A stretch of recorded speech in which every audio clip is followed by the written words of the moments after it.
Did someone's maid bring her child to work? Someone get this little gutter rat out of my sight before she stains the marble.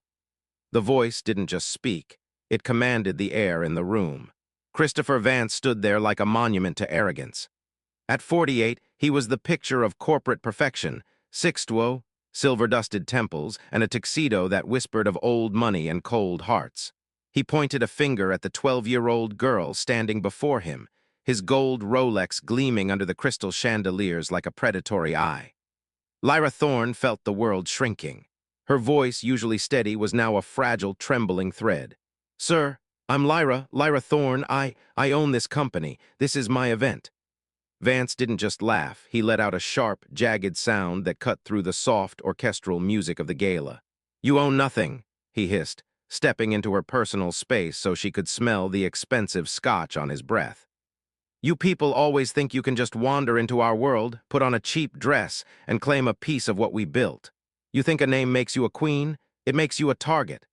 With a violent, dismissive jerk, he snatched the leather-bound folder from her small, shaking hands. Lyra reached for it, her fingers brushing the expensive fabric of his sleeve. "Please, sir, those are my parents." Vance didn't wait for her to finish. He threw the folder. "Look at that," Vance sneered, gesturing to the mess. "Just like your family. Scattered and useless." He reached into his breast pocket and pulled out a thick wad of cash. With a slow, deliberate motion, he peeled off $500 bills. He crumpled them into a tight, hard ball and tossed them at her feet. They bounced off her shoe and rolled into the path of a passing waiter. "There's your welfare check, sweetheart. Now get on your knees like a good little girl, pick up your trash, and crawl out of here before I have security throw you into the gutter where you belong." Lyra's vision blurred. Hot, stinging tears tracked down her face, but she didn't make a sound. She knelt. Her knees hit the cold, unforgiving marble with a dull thud. As she began to gather the scattered pages, her small hands shaking so hard she could barely grip the paper, the crowd didn't turn away. They didn't offer a hand. Instead, a sea of glowing smartphone screens rose in unison. Have you ever watched a man destroy his entire empire without even knowing he'd pulled the trigger? Christopher Vance thought he was humiliating a child. He didn't realize he was broadcasting his own downfall to the entire world. But to understand the fire that was about to consume this room, we have to go back, 6 months before the gala, to the morning the Thorne legacy fell into the hands of a girl who still had stuffed animals on her shelf. At 7:30 in the morning, the sun streamed through the massive, floor-to-ceiling windows of the Thorne estate. It was a beautiful morning, but for Lyra, the light felt intrusive. The estate spread out over 30 acres, perfectly manicured lawns, ancient oaks, and a silence that felt like a physical weight. Lyra woke up and immediately reached for the photo on her nightstand. It was her morning ritual, the only way to ground herself in a world that had vanished. In the photo, they were at Disneyland. Her father had his arm around her mother. They were both laughing at something Lyra had said. It was taken exactly 4 days before the plane went down, 4 days before the laughter died. She got dressed in silence.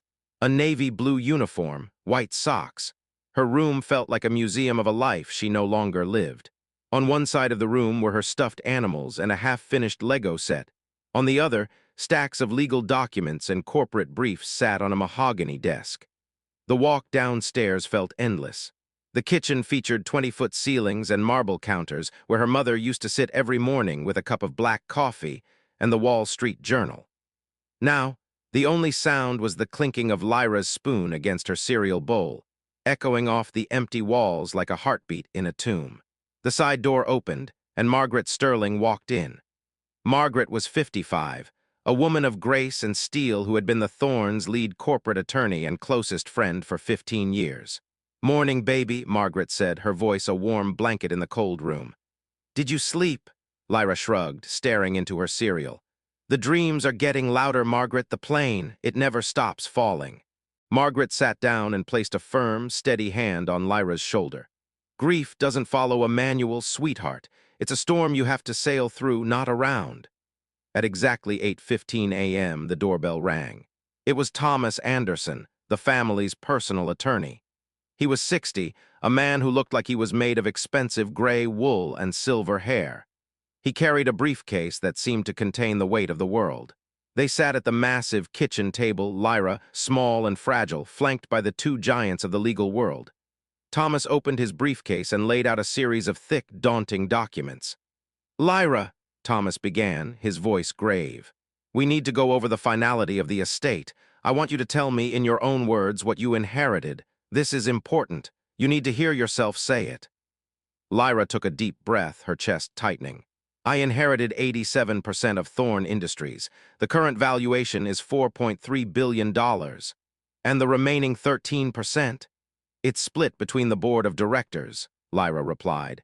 They run the company daily until I'm 18, but, she hesitated, looking at Margaret, I have the final word on the big three.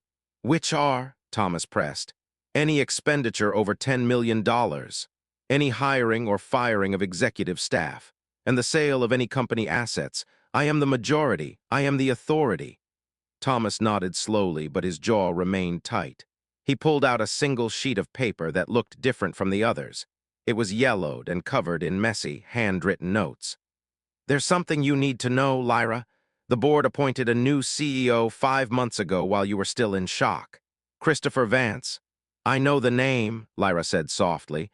He sent the biggest wreath to the funeral, but he never came to see me. He didn't come because your father was 3 days away from firing him, Margaret said, her voice cold. I found Richard's private notes in a hidden safe last week. Financial irregularities, tens of millions moving into offshore accounts. Vance wasn't just a CFO, he was a parasite.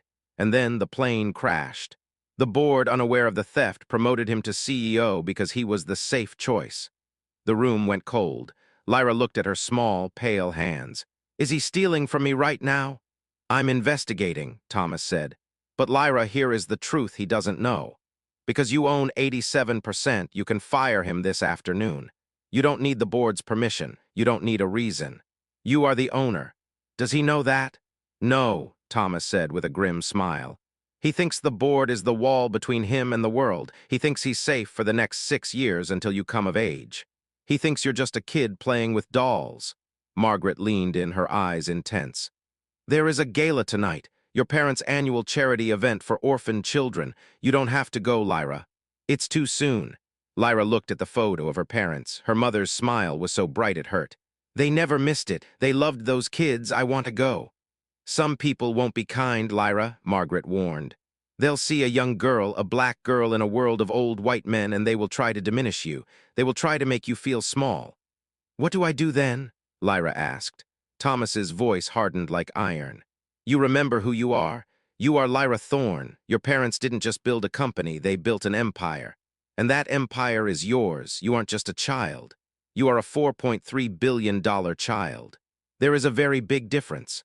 The limousine was a long, black shadow slicing through the Manhattan night. Inside, Lyra sat between Margaret and Thomas, her navy blue dress, the one her mother had bought for her last birthday, feeling tight across her chest. She clutched the leather folder like a shield. Are you ready? Margaret asked as the lights of the Grand Meridian Hotel came into view. I'm terrified, Lyra admitted. Good, Thomas said. Fear is just energy. Use it. The car pulled up to the red carpet. The flashes of the paparazzi were blinding, but as Lyra stepped out, the noise died down.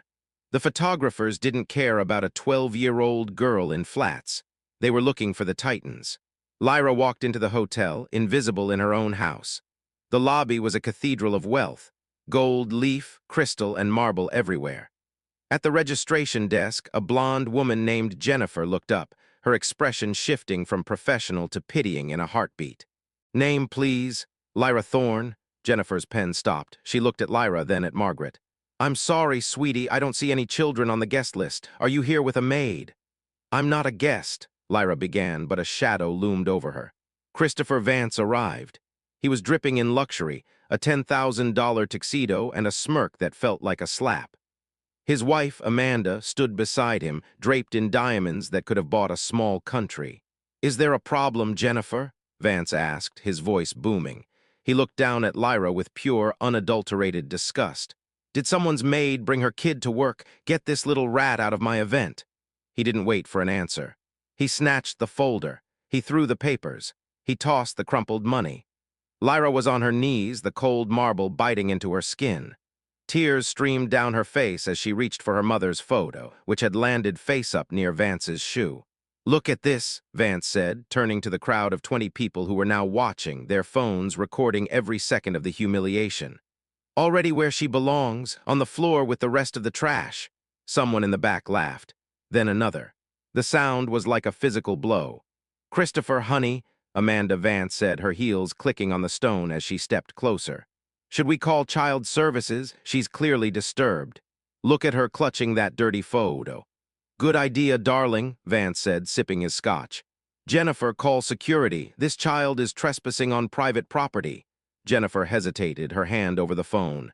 "Mr. Vance." She did say her name was Thorne. "I don't care what she said," Vance roared. "I am the CEO of Thorne Industries. I think I would know if the owner of this entire corporation decided to show up in a cheap department store dress." Lyra looked up at him through her tears. But she wasn't looking at him with fear anymore. She was looking at him with the cold, calculated gaze of her father. Christopher Vance just made the biggest mistake of his life. He thought he was the most powerful man in the room. He didn't realize that the little rat on the floor was the only person in the building who had the power to make him a beggar by midnight. The Grand Meridian Lobby. The air is thick with the smell of expensive perfume and the metallic tang of fear. Tears didn't just fall, they burned. Lyra Thorne sat on the cold, unforgiving floor, her world blurred into a smear of gold lights and mocking faces. "I am the owner," she whispered, her voice cracking like dry glass. "My parents, they left me." "Your parents what? Left you billions?" Christopher Vance's voice dripped with a mockery so thick it felt like poison.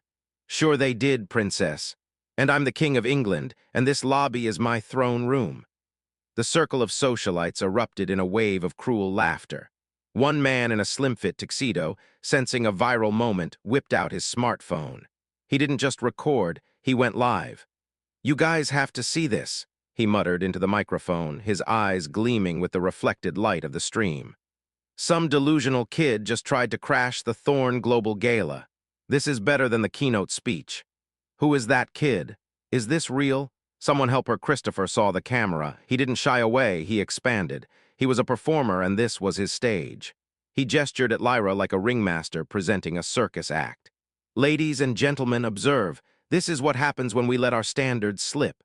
This child walks into a $5 billion event, claims to own the empire, and expects us, men and women of substance, to just take her word for it."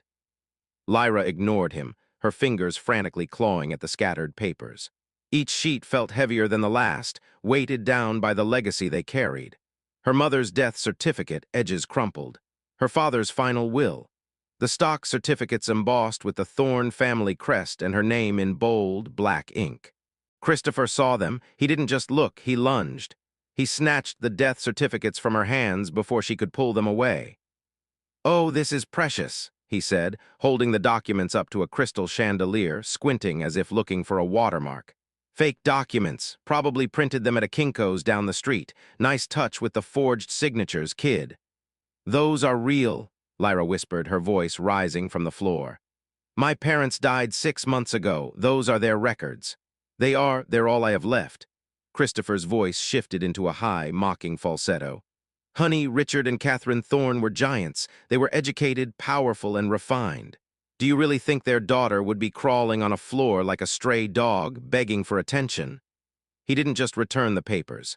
He crumpled the death certificates into a ball, the records of her parents' passing, and threw them at her chest. Lyra caught them, her hands shaking so violently she could barely smooth the creases. 50 feet away, Margaret Sterling started forward, her heels clicking like a death march. But Thomas Anderson caught her arm, his grip like a vice. "Not yet," he mouthed, his eyes fixed on the growing crowd. He was a veteran of the courtroom. He knew that for the kill to be absolute, the villain had to reveal every inch of his soul. The crowd had grown to 60 people now. The live stream had hit 10,000 viewers and was climbing. The comments were a battlefield. "This man is a monster," versus "She looks like a scammer." Amanda Vance stepped closer, her diamonds clicking. She towered over Lyra, looking down with a kindness that felt like a razor blade. "Sweetie, who put you up to this? Did someone pay you to come here and cause a scene? You can tell us. We'll find you a nice shelter." Lyra looked up, her eyes red-rimmed but defiant. No, ma'am, these are mine. My lawyer has the originals, Mr. Anderson. He knows. Christopher barked a laugh that sounded like a gunshot. Thomas Anderson, the most prestigious estate attorney in the tri-state area? Yes, I'm sure he's just waiting in the wings for a 12-year-old girl. He looked around the lobby, his eyes landing on Thomas, who stood quietly near the elevators. He saw an older black man in a dark suit and dismissed him in a heartbeat. That guy? Honey, Thomas Anderson wears $5,000 suits and drives a Bentley. That's probably someone's chauffeur waiting for his boss. The laughter was deafening. Lyra's heart felt like it was going to burst. That is Mr. Anderson. He's been my father's friend since before I was born. Christopher finished his scotch in one long, arrogant gulp. He leaned down and handed the empty, ice-chilled glass to Lyra.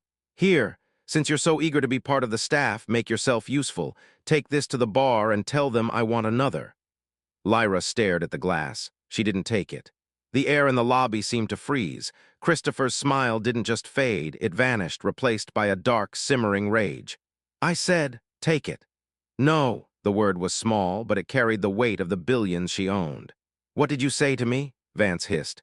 I said no. Lyra stood up. She clutched the papers to her chest, her navy dress wrinkled and stained with floor dust, but her chin was high. I am not your servant, and you aren't who you think you are. You're a lying little thief who crashed my gala, Vance roared. Security! Two guards, Eric and Marcus, stepped out of the shadows. Eric, a man in his 40s with a tired face, looked at Lyra, then at the crumpled money on the floor. He looked physically ill. Mr. Vance, sir, maybe we should take this to a private office, Eric suggested quietly. She's just a kid. Did I ask for a lecture from the help? Vance snapped. Remove this trespasser now, or you can hand in your badge by morning. Eric moved forward, his hands open. Miss, please, I don't want to hurt you, just come with me. Lyra backed away, her heels hitting the registration desk. I have a right to be here, this building. My father's name is on the deed. Don't touch me, she screamed as Marcus moved to her other side, flanking her like a criminal. The live stream hit 25,000 viewers. The public was turning. The comments were a flood of outrage. Christopher saw the numbers on the phone of the man streaming. He realized he needed to end this quickly before the PR nightmare became unmanageable. He pulled out his own phone and dialed 911. Yes, this is Christopher Vance, CEO of Thorn Global. I have a violent trespasser at the Grand Meridian. A child? Yes, a black female, approximately 12. She's claiming to own the company and is clearly disturbed. Send a unit immediately. He hung up and looked at Lyra with a predator's grin. The police are coming, sweetheart. I hope you enjoy the view from a juvenile detention cell. Maybe they'll give you a mop there.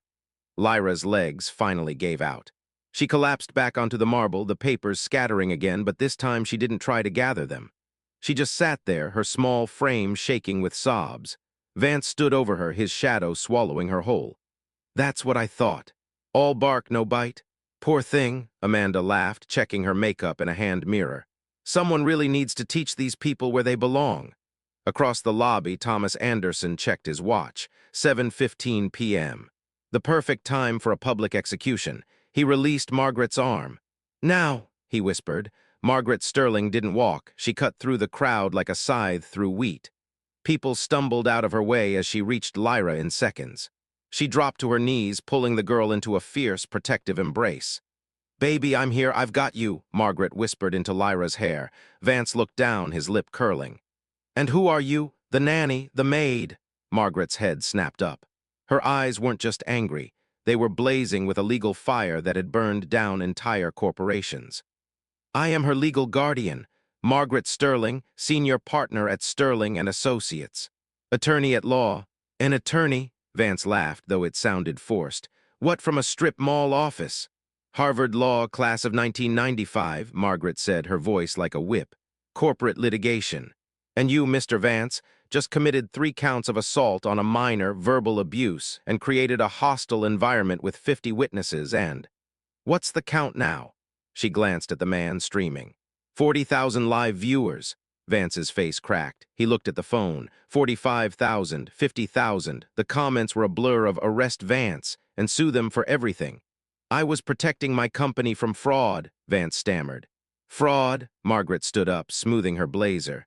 She looked like a goddess of war. You want to talk about fraud, Christopher, because I'm currently holding the digital keys to your offshore accounts in the Cayman Islands. Accounts opened on March 15th, exactly 5 days after Richard and Catherine Thorne's plane went down. The lobby went deathly silent. Even the man streaming stopped moving. I don't know what you're. $2 million, Margaret continued, her voice projecting to the very back of the hall. The initial deposit came directly from the Thorne Global Pension Fund. And then there's Vance Consulting LLC in Delaware, $12 million in contracts for services that were never rendered, all approved by you, the CFO turned CEO. That's confidential, Vance yelled, his face turning a sickly shade of white. That is stolen from an orphan, Margaret roared back. From a 12-year-old girl whose parents weren't even cold in the ground before you started picking their pockets. The crowd gasped.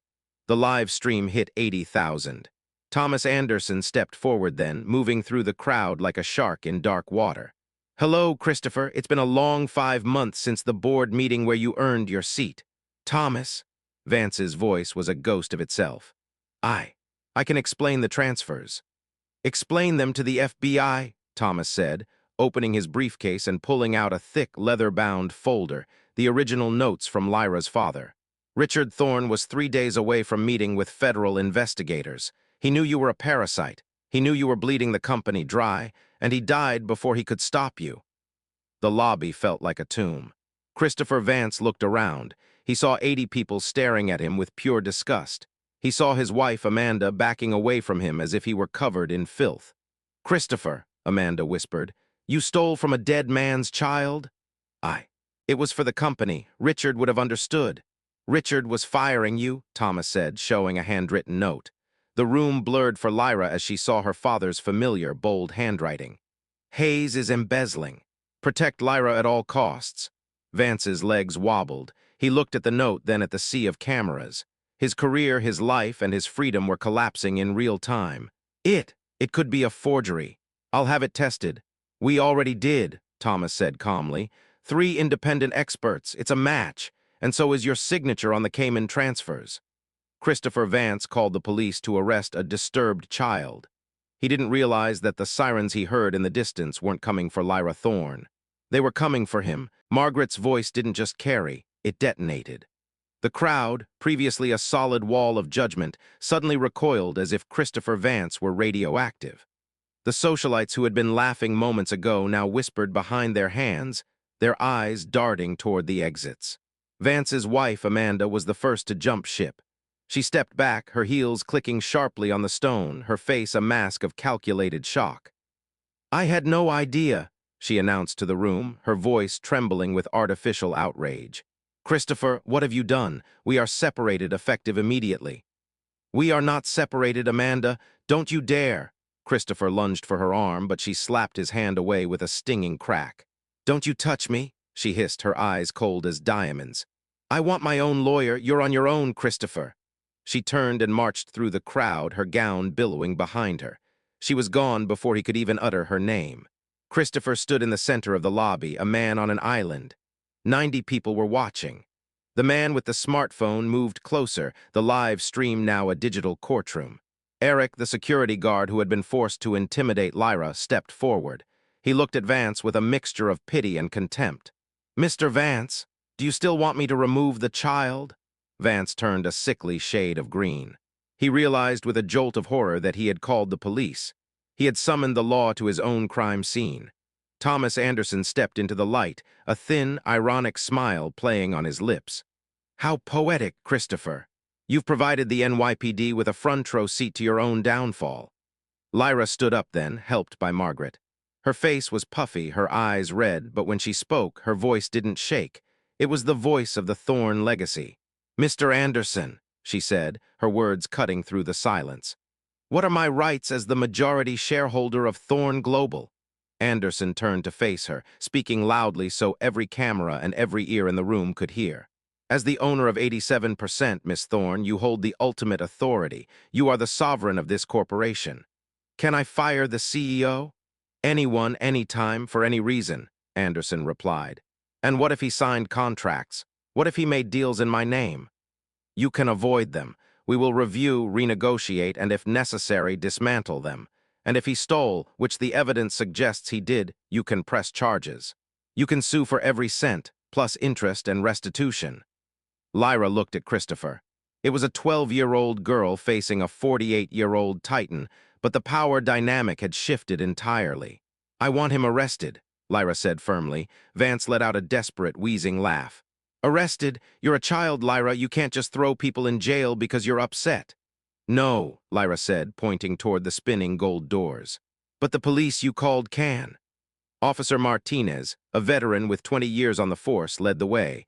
Her partner, Officer Johnson, followed, his hand resting near his belt. "Who called about a trespasser?"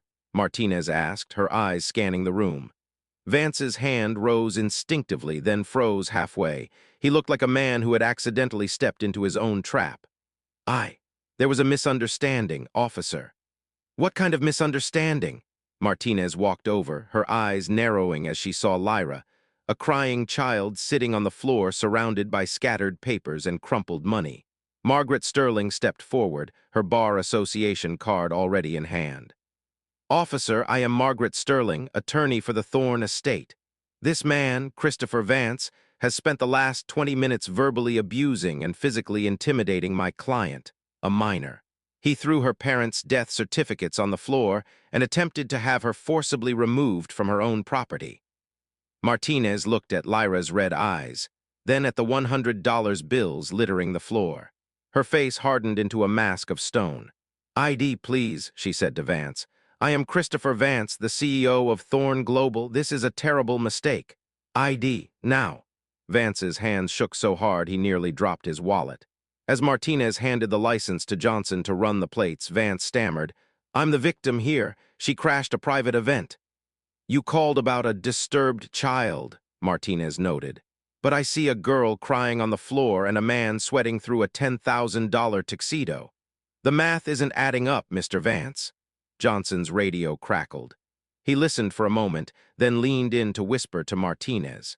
"Ma'am, he's flagged. Federal investigation out of the Southern District. Financial crimes. The FBI has been looking for him for 30 minutes. Martinez nodded slowly. She pulled the handcuffs from her belt. The metallic clink was the loudest sound in the room. "Arresting me?" Vance shrieked. "On what grounds?" "Detaining you for questioning regarding embezzlement, fraud, and a litany of financial crimes," Martinez said, spinning him around. "You have the right to remain silent. Anything you say can and will be used against you." As the cuffs clicked shut, Vance began to weep. "Please, I have a family. It was one mistake." "It was several million mistakes," Martinez countered, led him toward the door. Vance stopped as he passed Lyra. "I'm sorry," he whispered, his face a ruin. "I didn't know who you were if I'd known. You'd be nice to me because I'm rich." Lyra's voice cut through his apology like a blade. "What if I was nobody? What if I was just a maid's kid? Would I deserve to be treated like trash then? You're not sorry for what you did, Christopher. You're just sorry you got caught." The crowd parted like the Red Sea as the police led Vance out. It was a death march. Within 30 minutes, his life had been dismantled. The lobby erupted. The live stream had hit 150,000 viewers. Outside, the first news vans were already arriving. Lyra sat on the floor, exhausted. The adrenaline had faded, leaving only a hollow ache. Margaret sat beside her, wrapping an arm around her small shoulders. "You did good, Lyra. You stood up." "I don't feel good, Margaret." "Courage doesn't always feel good," Thomas Anderson said, kneeling beside them. "But your parents, they would be incredibly proud. Now we need to show the world who is actually in charge." A woman approached from the shadows of the ballroom entrance. Dr. Patricia Morrison, the chairperson of the board, looked at Lyra with tears in her eyes. "We should have protected you better, sweetheart. I am so sorry." Patricia turned to the crowd, her voice booming with professional authority. "Ladies and gentlemen, may I have your attention?" The lobby went silent. "I am Dr. Patricia Morrison, chairperson of the board. This is Miss Lyra Thorne. She is the majority stakeholder of Thorne Global. Tonight she was humiliated by a man we trusted. That ends now. Christopher Vance has been terminated for cause, effective immediately. We will recover every dollar stolen from this child, and we will ensure this never happens again." She looked at Lyra. "Miss Thorne, would you like to say something?" Lyra took the microphone. It felt heavy and cold. She looked at the cameras, at the 200,000 people watching the stream. My parents built this company with honesty, she said, her voice growing stronger with every word. Mr. Vance forgot that. He thought he could steal from me because I'm young, because I'm black, because he thought I was powerless. He was wrong. I am not powerless, and neither is anyone else who looks like me. We all matter, we all deserve respect, and we all have the right to fight back. The lobby exploded into thunderous, genuine applause. The world now knows Lyra Thorne's name. But as the elevator doors close and she heads home, she realizes the war isn't over. Christopher Vance was just the beginning. Someone else helped him delete those files. Someone inside her own house. Lies always fill a vacuum, Lyra. If we don't go in there and speak the truth now, the world will invent a version of it that suits them. Dr. Patricia Morrison's voice was gentle, but it carried the weight of 30 years of corporate warfare. She looked down at the 12-year-old girl, whose eyes were still rimmed with red from the humiliation on the marble floor below. "I'm too tired, Patricia," Lyra whispered, her fingers twisting the fabric of her navy dress. "I just want to go home and sleep for 100 years. "I know, sweetheart, I know you do," Margaret said, kneeling so she was eye level with the girl. She squeezed Lyra's hand, her thumb tracing the knuckles. "It's your choice, baby. No one can force you through those doors. But remember why your parents never missed this night. It wasn't about the champagne or the dresses. It was about the children this foundation helps. Children who, like you, lost everything." Lyra looked at the closed doors. She could hear the faint clink of silverware and the low hum of 500 of the most powerful people in the world laughing and eating. They had no idea their CEO had just been hauled away in handcuffs. 10 minutes, Lyra said, her voice small but firm. "I'll give them 10 minutes. Patricia smiled, a look of profound relief crossing her face. "That's all we need. Let's show them what a thorn looks like." They walked into the ballroom together, the chairperson of the board, the elite corporate attorney, and the girl who owned it all.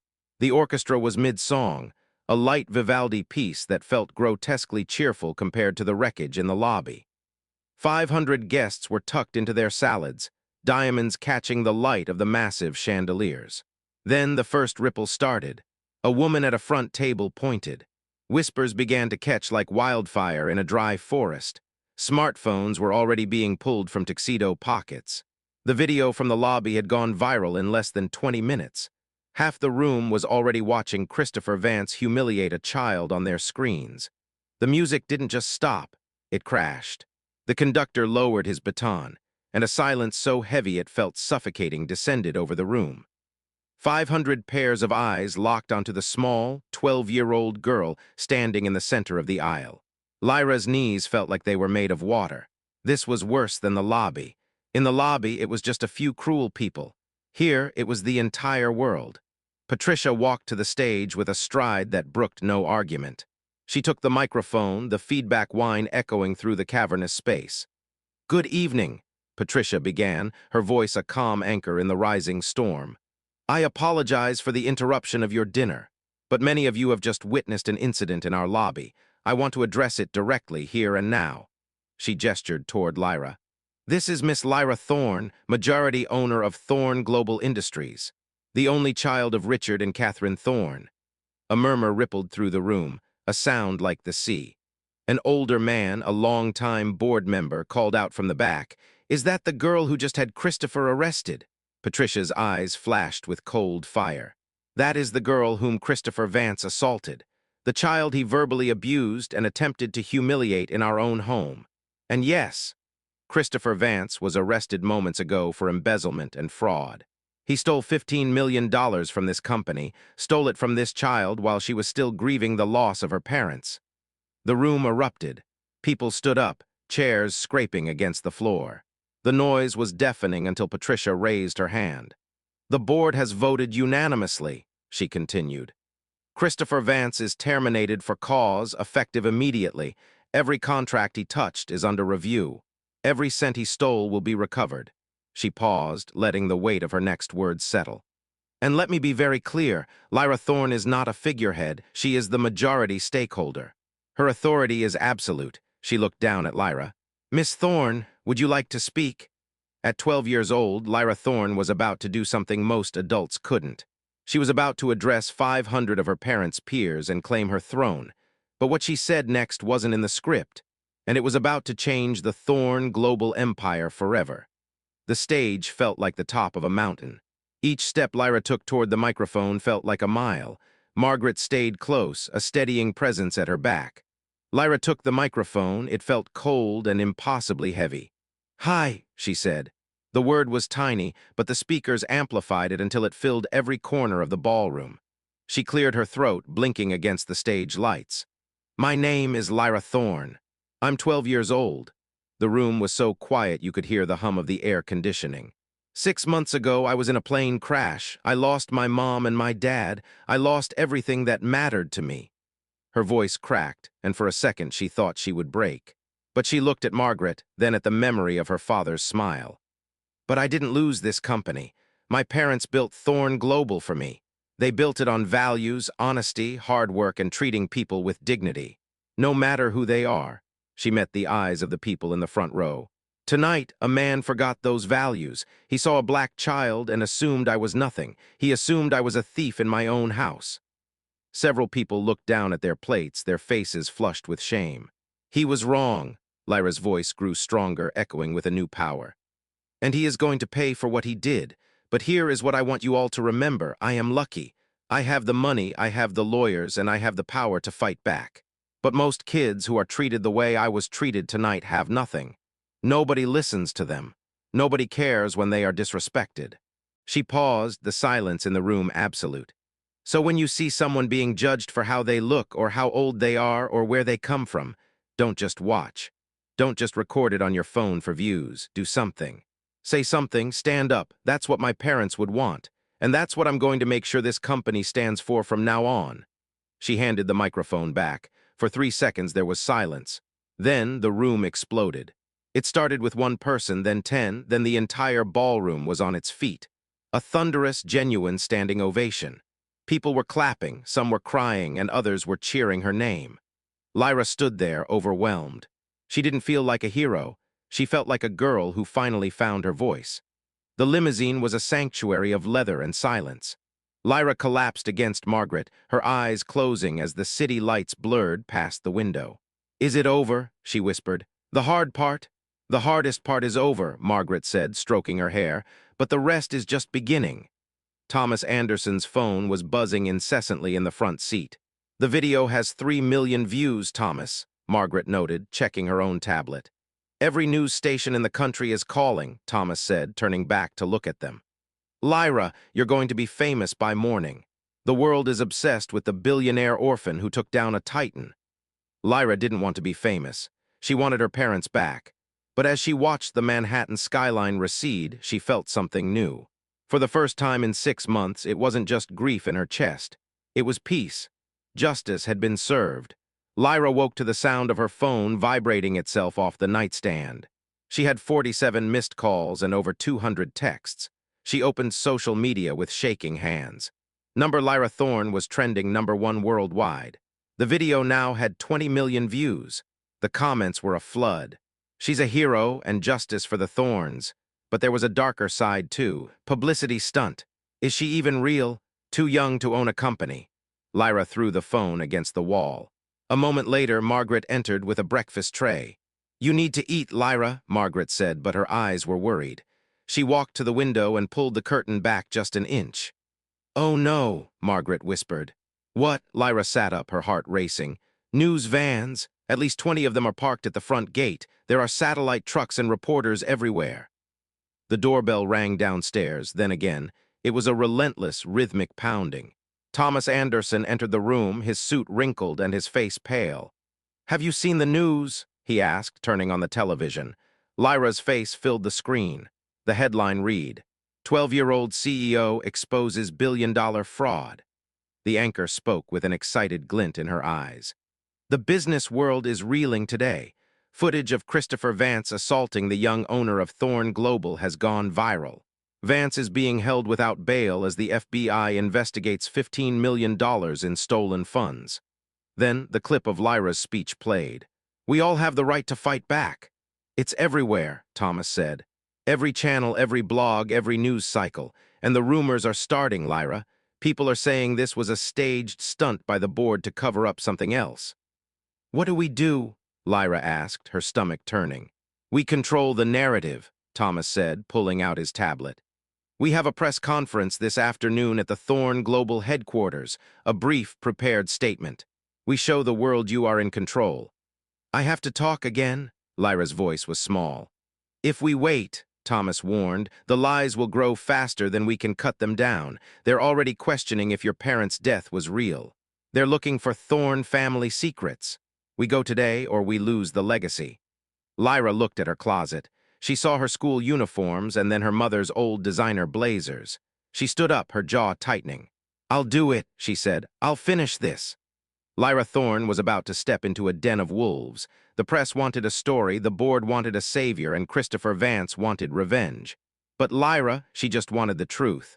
Stay tuned for part 5, where the girl becomes the legend. 2 hours after the world-shaking events at the hotel, the black limousine glided through the jagged shadows of Manhattan. Lyra sat in the back, her navy blazer pressed and her white shirt crisp. She looked out at the building her father had built from nothing. It was a monument to the Thorn name, and now it was hers. The street outside was a battlefield of media. 40 reporters, dozens of cameras, and hundreds of curious onlookers swarmed the sidewalk. As Lyra stepped out, the air was filled with a cacophony of shouting. Lyra, how do you feel?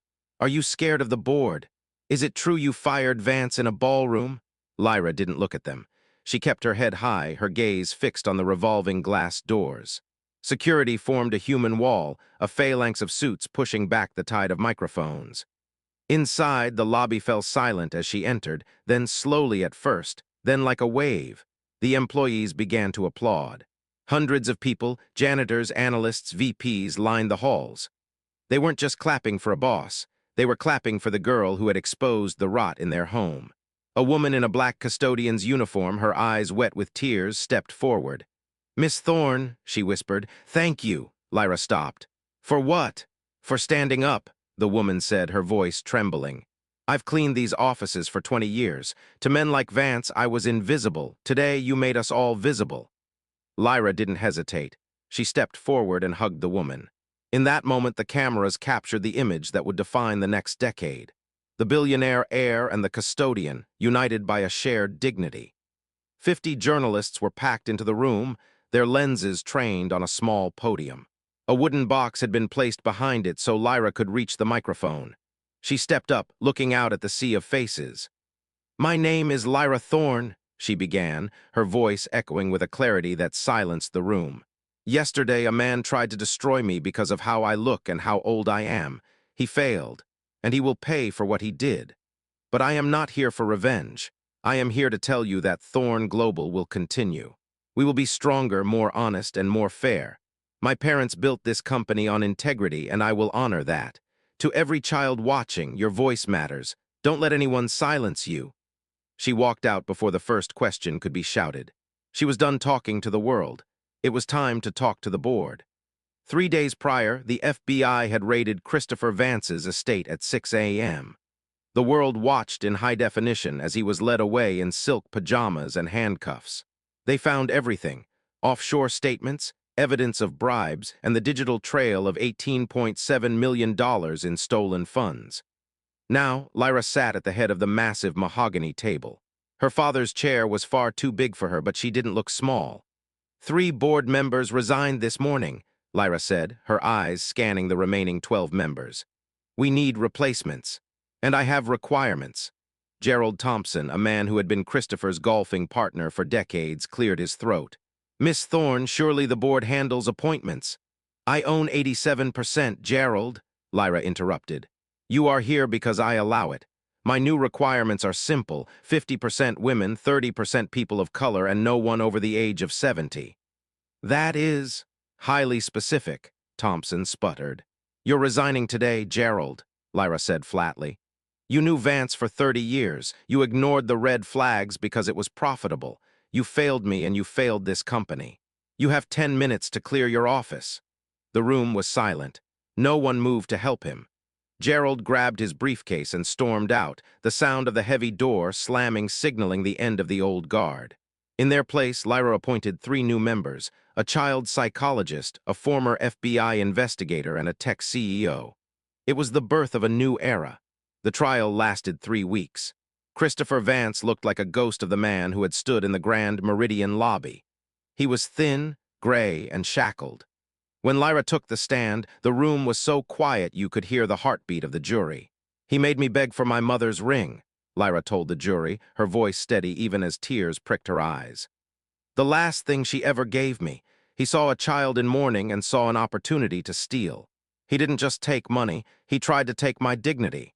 The jury didn't even need a day. 6 hours of deliberation resulted in 23 counts of guilty. "I sentence you to 30 years in federal prison," the judge declared. "No parole for 20. Vance collapsed, his sobs filled with the realization that he would likely die behind bars. Lyra felt no joy as she watched him led away. She felt only closure. Lyra stood at her window, looking down at the city. She was 13 now. A year had passed since she was on her knees on a marble floor. Her father's office was now hers. On her desk sat a framed letter, early admission to Stanford at 16. She pulled out her phone and started a video. This wasn't for the news, it was for the world. "Hi, I'm Lyra Thorne," she said into the lens. "1 year ago, a man looked at me and saw nothing. He was wrong. If you are a kid who has been told you don't matter, listen, you have power right now. Your truth matters." She paused, her eyes fierce. "And if you're an adult watching, if you see a child being disrespected, don't just record it. Intervene, stand up. Be the person Margaret and Mr. Anderson were for me. Because everyone deserves dignity, especially the ones who seem powerless.